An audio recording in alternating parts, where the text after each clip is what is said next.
사도신경으로 신앙 고백 드리시겠습니다. 전능하사 천지를 만드신 하나님 아버지를 내가 믿사오며 그 외아들 우리 주 예수 그리스도를 믿사오니 이는 성령으로 잉태하사 동정녀 마리아에게 나시고 본디오 빌라도에게 고난을 받으사 십자가에 못 박혀 죽으시고 장사한 지 사흘 만에 죽은 자 가운데서 다시 살아나시며 하늘에 오르사 전능하신 하나님 우편에 앉아 계시다가 저리로서 산 자와 죽은 자를 심판하러 오시리라.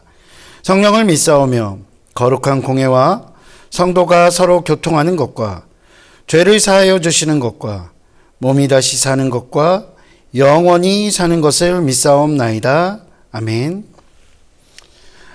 함께 은혜 나누실 말씀은 사도행전 10장 9절부터 23절까지의 말씀입니다. 사도행전 10장 10장 9절부터 23절까지의 말씀입니다. 신약성경 202면에 있습니다. 사도행전 10장 9절부터 23절까지의 말씀입니다. 사도행전 10장 9절부터 23절까지의 말씀을 다 찾으신 줄 알고 제가 봉독해 올리도록 하겠습니다. 이튿날 그들이 길을 가다가 그 성에 가까이 갔을 그때에 베드로가 기도하려고 지붕에 올라가니 그 시각은 제6시더라. 그가 시장하여 먹고자 하매 사람들이 준비할 때에 황홀한 중에 하늘이 열리며 한 그릇이 내려오는 것을 보니 큰 보자기 같고 내 귀를 메어 땅에 들이었더라. 그 안에는 땅에 있는 각종 네 발 가진 짐승과 기는 것과 공중에 나는 것들이 있더라. 또 소리가 있으되 베드로야 일어나 잡아 먹어라 하거늘 베드로가 이르되 주여 그럴 수 없나이다. 속되고 깨끗하지 아니한 것을 내가 결코 먹지 아니하였나이다 한데 또 두 번째 소리가 있으되 하나님께서 깨끗하게 하신 것을 내가 속되다 하지 말라 하더라. 이런 일이 3번 있은 후 그 그릇이 곧 하늘을 올려져 가니라. 베드로가 본 바 환상이 무슨 뜻인지 속으로 의아해 하더니 마침 고넬료가 보낸 사람들이 시몬의 집을 찾아 문 밖에 서서 불러 묻되 베드로라는 시몬이 여기 유숙하느냐 하거늘 베드로가 그 환상에 대하여 생각할 때에 성령께서 그에게 말씀하시되 두 사람이 너를 찾으니 일어나 내려가 의심하지 말고 함께 가라. 내가 그들을 보내었느니라 하시니 베드로가 내려가 그 사람들을 보고 이르되 내가 곧 너희가 찾는 사람인데 너희가 무슨 일로 왔느냐. 그들이 대답하되 백부장 고넬료는 의인이요 하나님을 경외하는 사람이라. 유대 온 족속이 칭찬하더니 그가 거룩한 천사의 지시를 받아 당신을 그 집으로 청하여 말을 들으려 하느니라 한데 베드로가 불러 유숙하게 하니라. 이튿날 일어나 그들과 함께 갈새 요바에서 온 어떤 형제들도 함께 가니라. 아멘. 할렐루야. 오늘도 하나님께서 베푸시는 놀라운 은혜가 저와 여러분들의 삶 가운데 가득 넘치시기를 주님의 이름으로 소망합니다. 지난 시간에는 고넬료가 봤던 환상에 대해서 함께 은혜를 나눴었는데요. 오늘은 베드로가 본 환상 이야기입니다. 베드로는 정오의 기도 시간에 기도를 마치고 지붕에서 마치고 내려와서 식사를 하려다가 환상을 보게 됩니다. 환상의 내용은 오늘 읽으셨던 본문의 내용인데 하늘에서 큰 그릇, 큰 보자기 같은 그릇이 내려옵니다. 그리고 그 그릇 안에는, 그 보자기 안에는 많은 짐승들이 담겨져 있습니다. 문제는 그 짐승들이 유대인의 전통에서 볼 때 부정한 것들이었다는 것입니다. 그리고 더 큰 문제는 베드로에게 그 환상과 더불어 음성이 들리는데 그 부정한 짐승들을 먹으라 라고 명하는 내용이었던 것입니다. 과연 베드로는 그 부정한 짐승을 먹으라는 그 음성, 주님의 음성에 어떻게 반응했을까요? 오늘 본문 14절입니다. 베드로가 이르되 주여 그럴 수 없나이다. 속되고 깨끗하지 아니한 것을 내가 결코 먹지 아니하였나이다 한데 베드로는 거부합니다. 베드로는 주여라고 말하는 것을 보아서 그 음성의 주체가, 그 환상의 주체가 최소한 하나님의 명령이었다 아니면 예수 그리스도의 명령이었다라는 것을 우리는 미루어 짐작할 수 있습니다. 그래서인지 혹시 이것이 하나님께서 나에게 내리는 테스트일까라는 고민들도 있었을 것입니다.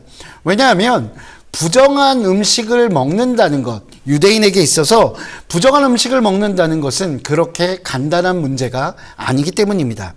유대인들은 실제로 하나님께서 허락하신 몇몇의 음식들을 제외하고는 잘 먹지 않았습니다.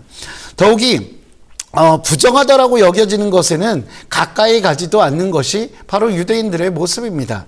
이것은 단순히 음식의 문제, 음식을 먹고 안 먹고의 문제가 아니라 유대인에게 있어서 음식에 관한 법은 거룩과 관련된 법이라고 할 수 있습니다. 레위기 20장 25절과 26절입니다.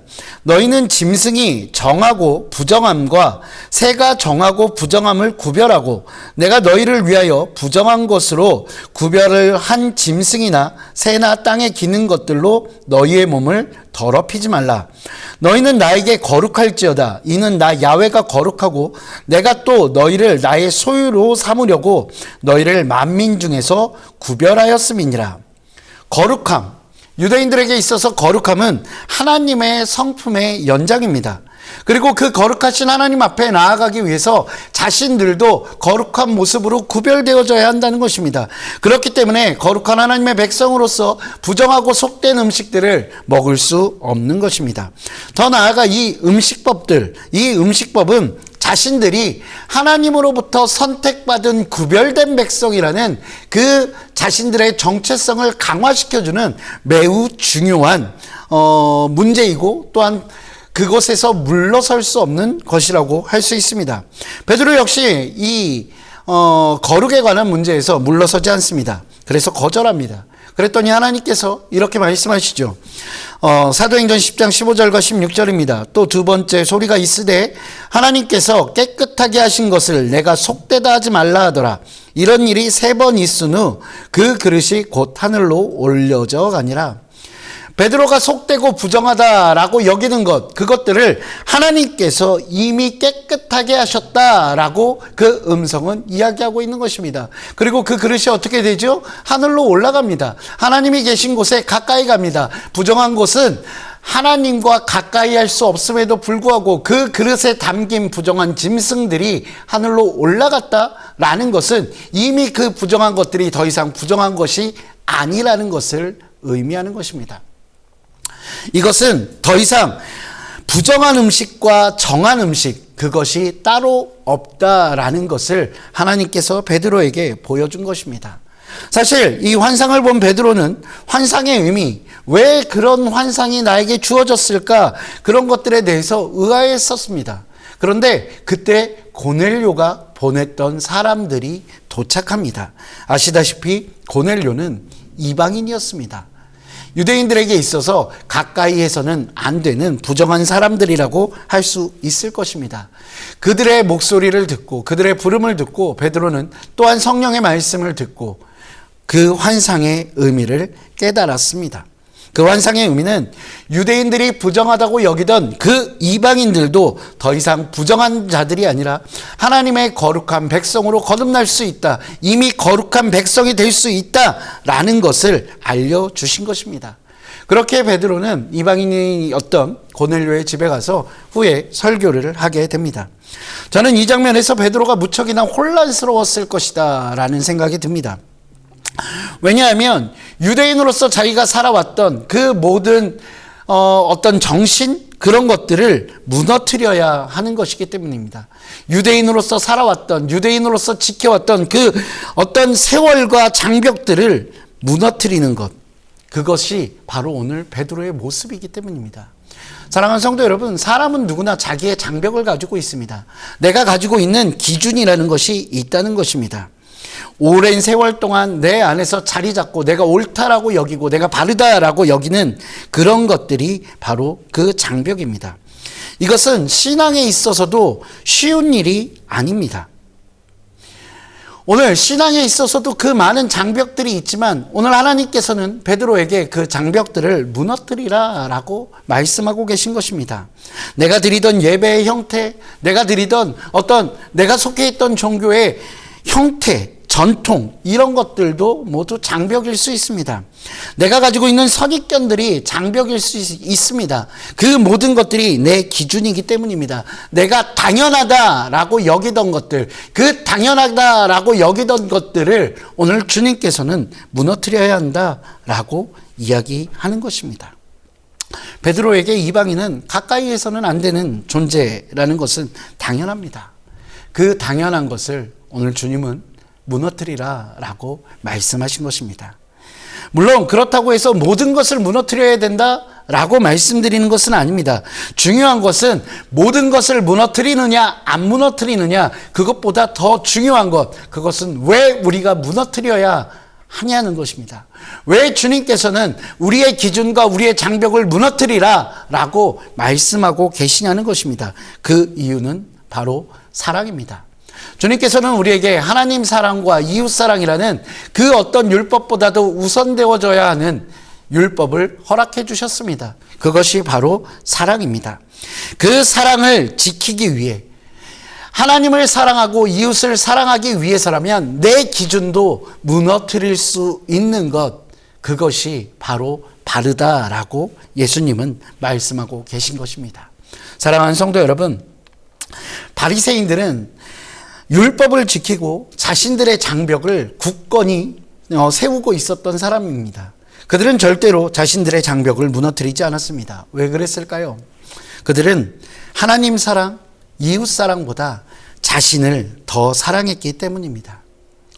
주님께서 우리에게 가르치신 이중계명, 아니 하나님의 뜻을 위해서라면 내 기준, 내 안의 장벽, 그 모든 것들을 변화시킬 수 있어야 합니다.